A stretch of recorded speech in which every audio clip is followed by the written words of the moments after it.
दोस्तों नमस्कार, मैं विनय कुमार गुप्ता आप सभी का अपने YouTube channel long term investing में स्वागत करता हूं। दोस्तों बहुत सारे लोगों का कमेंट आया था कि सर रिलैक्सो फुटवेयर पर एक वीडियो बनाएं क्योंकि ये स्टॉक काफ़ी दिन से चल नहीं रहा है और हम इसमें फंसे हुए हैं, हमें क्या करना चाहिए। तो दोस्तों ये तो सच है कि स्टॉक ने 4 नवंबर 2021 को 1436 रुपये का हाई लगाया था और तब से लेकर अब तक स्टॉक हमें लगातार डाउन ट्रेंड में ही देखने को मिल रहा है और अपने हाई से 53% करेक्ट भी हो चुका है। तो दोस्तों आज हम यही जानने की कोशिश करेंगे कि ये स्टॉक आखिर क्यों गिर रहा है, क्या इसमें अभी फ्रेश बाइंग कर सकते हैं या अभी दूर ही रहना सही है, और इसके फंडामेंटल्स भी देखेंगे और परफॉर्मेंस भी देखेंगे। दोस्तों आप लोगों से रिक्वेस्ट है कि अगर ये वीडियो अच्छा लगे तो प्लीज़ वीडियो को लाइक एंड शेयर करें और चैनल को सब्सक्राइब करके बेल आइकन को प्रेस कर दें ताकि हमारे हर नए वीडियो की जानकारी सबसे पहले आपको मिल सके। तो दोस्तों आइए शॉर्ट में जान लेते हैं कि कंपनी का बिजनेस क्या है। दोस्तों रिलैक्सो फुटवेयर लिमिटेड की शुरुआत श्री मूलचंद दुआ ने की थी। ये कंपनी सितंबर 1984 में रिलैक्सो फुटवेयर प्राइवेट लिमिटेड के नाम से इनकॉर्पोरेट हुई थी और मार्च 1993 में इसे एक पब्लिक लिमिटेड कंपनी बनाया गया। शुरुआत में ये कंपनी रिलैक्सो ग्रुप के लिए मार्केटिंग करती थी, लेकिन 1995 में इसने अपनी खुद की हवाई चप्पल बनानी शुरू की। आज के टाइम में कंपनी हवाई रबर स्लीपर्स, ईवा और PU based slippers, sports shoes और सैंडल्स बनाती है। ये इंडिया के नॉन लेदर फुटवेयर मार्केट की सबसे बड़ी कंपनीज में से एक है। कंपनी का एक पैन इंडिया डिस्ट्रीब्यूशन नेटवर्क है और ये अपने फुटवेयर को रिलैक्सो, बहामास, फ्लाइट और स्पार्क ब्रांड के नाम से बेचती है। कंपनी का हर साल लगभग 30 करोड़ जोड़े जूते बनाने की कैपेसिटी है। तो अब आइए दोस्तों जान लेते हैं कि कंपनी में क्यों इतना गिरावट हो रही है। तो इसका पहला रीजन है वीक फाइनेंशियल। दोस्तों अगर हम क्वार्टर ऑन क्वार्टर रेवेन्यू की बात करें तो सितंबर 2024 में कंपनी का रेवेन्यू 679 करोड़ का था, जो पिछले साल सितंबर 2023 के कंपैरिजन में -5.03% कम देखने को मिल रहा है। और अगर हम पिछले क्वार्टर यानी कि जून 2024 की बात करें तो भी कंपनी ने -9.22% का डिक्लाइन दिखाया है। और अगर नेट प्रॉफिट भी देखें तो सितंबर 2024 में कंपनी ने 37 करोड़ का नेट प्रॉफिट पोस्ट किया था, जो पिछले साल सेम क्वार्टर से -15% कम देखने को मिल रहा है।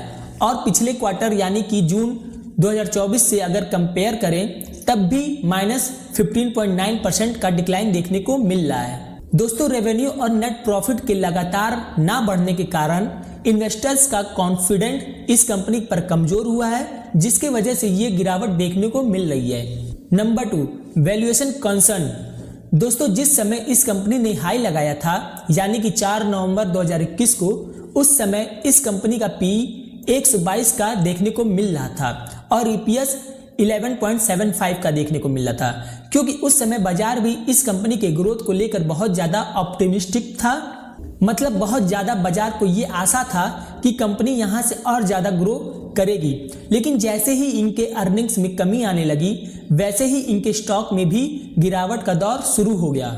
दोस्तों कंपनी का नेट प्रॉफिट मार्च 2013 में सिर्फ 45 करोड़ का था, जो मार्च 2021 में 292 करोड़ तक पहुंच गया, जिसके वजह से इस कंपनी को हाई वैल्यूएशन मिलने लगी। मार्च 2021 में कंपनी का ऑपरेटिंग प्रॉफिट मार्जिन भी 21% तक पहुंच गया था। लेकिन जैसे ही मार्च 2022 से इनके नेट प्रॉफिट और ऑपरेटिंग प्रॉफिट मार्जिन में कमी आने लगी, वैसे ही इनके स्टॉक प्राइस में भी कमी आने लगी।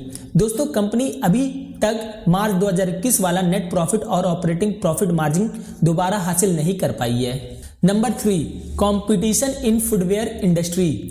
दोस्तों भारत में फुटवेयर का एक बड़ा हिस्सा अभी भी अनऑर्गेनाइज्ड मार्केट के अंदर आता है, जहां लोकल मैन्युफैक्चरर और लो कॉस्ट ऑप्शंस रिलैक्सो के प्रोडक्ट को टफ कंपटीशन दे रहे हैं। कंपटीशन की वजह से फुटवेयर ब्रांड को डिस्काउंट और प्रमोशनल ऑफर देने पड़ते हैं, जो प्रॉफिट मार्जिन पर डायरेक्टली इंपैक्ट डालते हैं। मेट्रो ब्रांड और बाटा इंडिया जैसे बड़े प्लेयर्स भी अब प्रीमियम और बजट दोनों सेगमेंट में अपने प्रेजेंस को मजबूत कर रहे हैं, जिससे रिलैक्सो के लिए अपना मार्केट शेयर बचाना मुश्किल हो रहा है। दोस्तों अब जान लेते हैं कि कंपनी के लेटेस्ट कॉन्फ्रेंस कॉल में क्या डिस्कशन हुआ और बाद में कंपनी के फंडामेंटल्स को देखेंगे। तो दोस्तों मैनेजमेंट ने कॉन कॉल में बताया कि जो रेवेन्यू में डिक्लाइन देखने को मिल रहा है वो मेनली डिमांड में कमी होने की वजह से हुआ है और इस क्वार्टर में हायर डिप्रिसिएशन भी हुआ है जिसकी वजह से प्रॉफिटेबिलिटी पर इम्पैक्ट देखने को मिल रहा है। और इन्होंने ये भी बताया कि अनऑर्गेनाइज्ड प्लेयर भी मार्केट में बहुत ज़्यादा आ गए हैं जिसकी वजह से इनके ऊपर प्राइस को रिड्यूस करने का प्रेशर बन रहा है, पर इन्होंने अभी तक प्राइस को रिड्यूस नहीं किया है बल्कि इसे काउंटर करने के लिए ये अपनी रीच को और भी ज़्यादा रिटेलर्स और डिस्ट्रीब्यूटर तक एक्सपेंड करने के प्रोसेस में हैं। दोस्तों अब आ जाइए इनके फंडामेंटल्स देख लेते हैं। तो कंपनी का मार्केट कैप 16,894 करोड़ का है। इनका करंट प्राइस 679 रुपये चल रहा है। प्राइस टू अर्निंग देखें तो 93.3 है और 5 साल का मीडियन प्राइस टू अर्निंग देखें तो वो 103.2 है।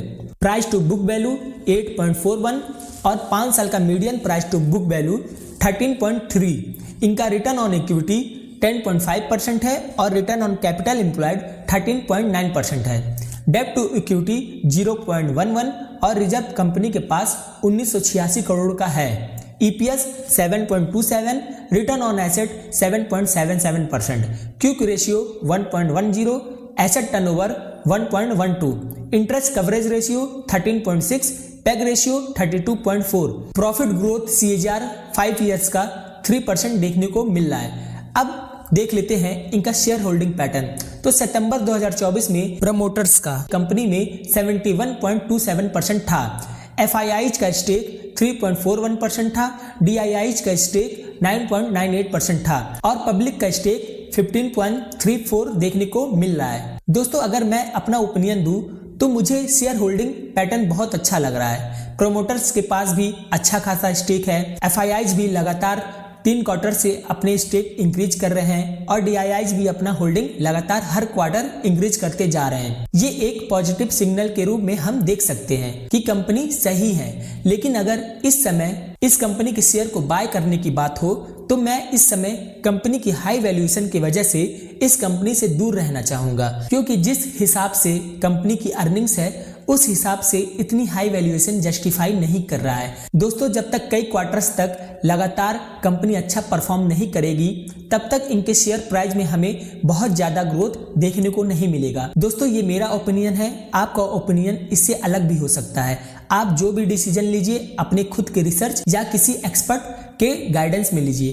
तो दोस्तों आपको ये वीडियो कैसी लगी प्लीज़ मुझे कमेंट बॉक्स में ज़रूर बताएं और चैनल को भी सब्सक्राइब कर दें ताकि मैं ऐसे ही नॉलेजेबल वीडियो आपके लिए लाता रहूं। मिलते हैं नेक्स्ट वीडियो में। जय हिंद जय भारत।